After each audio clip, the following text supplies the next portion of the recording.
बात करते हैं कुछ और व्यूअर्स से। और हनुमंत मोहिते महाराष्ट्र से हमारे साथ कनेक्टेड है। मोहिते साहब नमस्कार, बताइए क्या सवाल है आपका, क्या जानना चाहते हैं? नमस्ते दीपाली मैडम।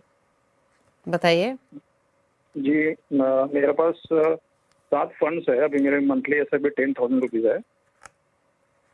ओके। तो मुझे अगले 10 साल में मतलब मेरा पोर्टफोलियो 20 लाख हो जाए, ऐसा मेरी ये है। तो मुझे जरा सजेशन चाहिए था कि मेरे पोर्टफोलियो में अभी क्या ये करना चाहिए। पूछ लेते हैं, आपकी टोटल सिर्फ 10,000 की चल रही है, पोर्टफोलियो की वैल्यू कितनी है अभी? अभी पोर्टफोलियो की वैल्यू 5.8 लाख है।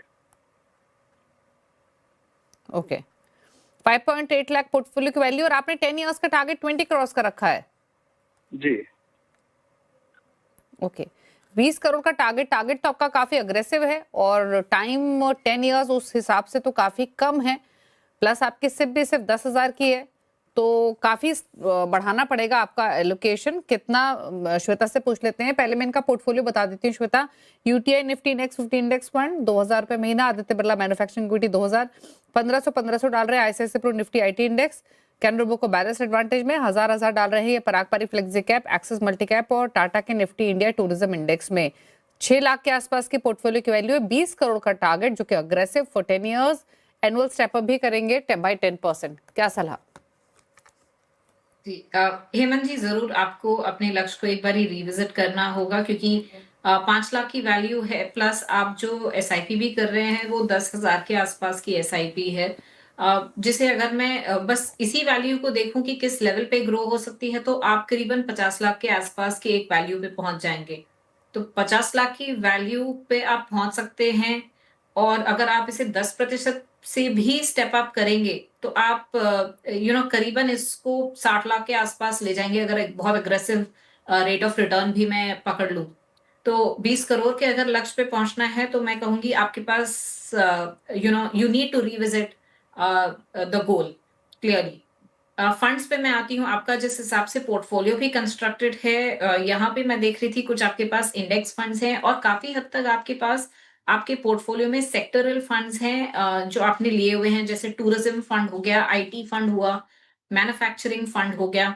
देखिए, आमतौर पर हम ये सलाह देते हैं कि अगर आप एक सेक्टर अच्छे से समझते हैं, उसे बहुत क्लोजली ट्रैक कर रहे हैं, जैसे कोई फंड मैनेजर ट्रैक करता है, तो आप फिर उस सेक्टर फंड में रहें, क्योंकि आपको पता है इस सेक्टर में अब साइकिल प्ले आउट होनी है, तो ये सही समय है निवेश करने का, ये सही समय है निकल जाने का।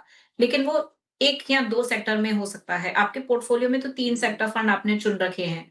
आई एम श्योर ये एक तरीका है आपका एग्रेसिव पोर्टफोलियो बिल्ड करने का, लेकिन यहाँ जोखिम बढ़ रहा है, नॉट नेसेसरी आपकी रिटर्न बढ़ रही होगी। अगर आप डाइवर्सिफाइड फंड में निवेश कर ले, जहां फंड मैनेजर ये आपके बिहाफ पे सारे डिसीजंस ले रहा है, तो वो एक ज्यादा कंसिस्टेंट पोर्टफोलियो रिटर्न आपको दे सकता है जोखिम को मैनेज करते हुए। तो मेरी सलाह आपसे ये है कि आपकी जितनी ये तीनों जो सेक्टर फंड्स हैं, एक मैं देख रही थी कैनरा आईसीआईसीआई का निफ्टी आईटी फंड है, एक टाटा का टूरिज्म फंड है, एक आदित्य बिरला का मैन्युफैक्चरिंग फंड है। इन तीनों में से आप निकल जाएं, और आपकी जितनी भी एसआईपी है आप इसे कम कर लें। तो चौथा एक बैलेंस एडवांटेज फंड है।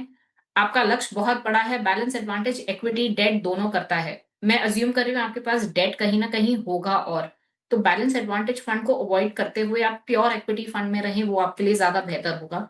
इसके जगह पे जो कुछ फंड्स आप ऐड कर सकते हैं, कोटक का एक मिड कैप फंड ले लें, एचडीएफसी का स्मॉल कैप फंड ले लें, इन्वेस्को का फोकस फंड और क्वांट का लार्ज कैप फंड। मैं थोड़ा सा mid small 50% mid small portfolio create कर रही हूँ आपके लिए, क्योंकि आपका लक्ष्य भी जो है थोड़ा सा अग्रेसिव लक्ष्य है, बट बैलेंस आउट हो रहा है। 50% लार्ज कैप, 50% मिड स्मॉल का पोर्टफोलियो है। जितनी भी आपकी एसआईपी वैल्यू हो, इक्वली आप इन फंड्स में स्प्लिट कर लें। ओके, चलिए, तो ये रहे आपके पोर्टफोलियो पर राय, और आपको बताया गया है क्या एग्जैक्ट स्ट्रैटेजी आपको बनानी पड़ेगी अपने गोल को हासिल करने के लिए, और अकॉर्डिंगली आपको प्लान करना पड़ेगा, काफ़ी बढ़ानी पड़ेगी इनफैक्ट आपको अपने सिप।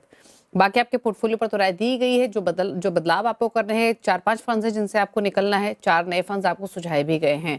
चलिए, सवाल तो इतने लेंगे, और पूछ लेते हैं आप श्वेता के टॉप 4 फंड्स। श्वेता, बताइए क्या रिकमेंडेशंस आपकी?